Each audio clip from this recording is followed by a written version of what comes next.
Maharashtra Jharkhand assembly ఎన్నికల ఫలితాలు November 23న వెలువడ్డాయి.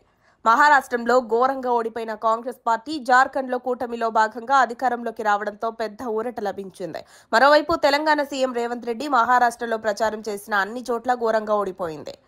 ఫలితాలు వెల్లడి తర్వాత సీఎం రేవంత్ రెడ్డి ఢిల్లీలో ఏఐసీసీ పెద్దలతో భేటీ కానున్నారు. లోక్సభ స్పీకర్ ఓం బిర్లా కూతురు వివాహానికి ఆయన హాజరు కానున్నారు. ఈ పర్యటనలో సీఎం ఏడాది పాలన పూర్తి చేసుకోవడంతో రాష్ట్రంలో నిర్వహించబోయే ప్రజాపాలన విజయోత్సవాలపై చర్చించే అవకాశం ఉన్నట్లు తెలుస్తోంది. వారం రోజుల పాటు విజయోత్సవాలు నిర్వహించడంతో పాటు ఆ 3 రోజులు పండుగ వాతావరణం కనిపించేలా చూడాలని ఆదేశించారు. ఇదే విషయమై ఆయన అధిష్టానంతో చర్చించే అవకాశం కూడా ఉన్నట్టు తెలుస్తోంది.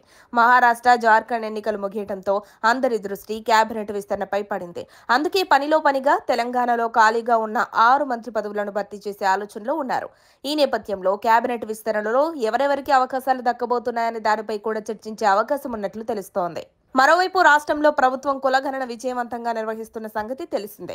ఈ నేపథ్యంలో కాంగ్రెస్ అధిష్టానం కులగణనను ఎంతో ప్రతిష్టాత్మకంగా తీసుకుంది. రాష్ట్రంలో నిర్వహించే కులగణన దేశానికి రోల్ మోడల్ కావాలని పలుమార్లు వ్యాఖ్యానించింది. ఈ నేపథ్యంలో కులగణన జరుగుతున్న తీరు, తీసుకుంటున్న చర్యలపై ఏఐసీసీ పెద్దలతో చర్చించి సూచనలు తీసుకునే అవకాశాలు కూడా ఉన్నాయి. ఢిల్లీ పర్యటనలో ప్రజాపాలన విజయోత్సవాలకు కాంగ్రెస్ పెద్దలను సీఎం ఆహ్వానించనున్నారు. ప్రధానంగా డిసెంబర్ 9న సోనియా గాంధీ పుట్టినరోజు సందర్భంగా సెక్రటేరియట్ ప్రాంగణంలో 1,00,000 మందితో తెలంగాణ తల్లి విగ్రహ ఆవిష్కరణ చేపట్టనున్నారు. దీనికోసం సోనియా, రాహుల్ గాంధీ, ప్రియాంక వాద్రా, ఏఐసీసీ అధ్యక్షుడు మల్లికార్జున ఖర్గేను ముఖ్యమంత్రి రేవంత్ ప్రత్యేకంగా ఆహ్వానించనున్నట్లు తెలుస్తోంది. మరిన్ని అప్డేట్స్ కోసం మా కాయ్ టీవీని సబ్స్క్రైబ్ చేసుకోండి.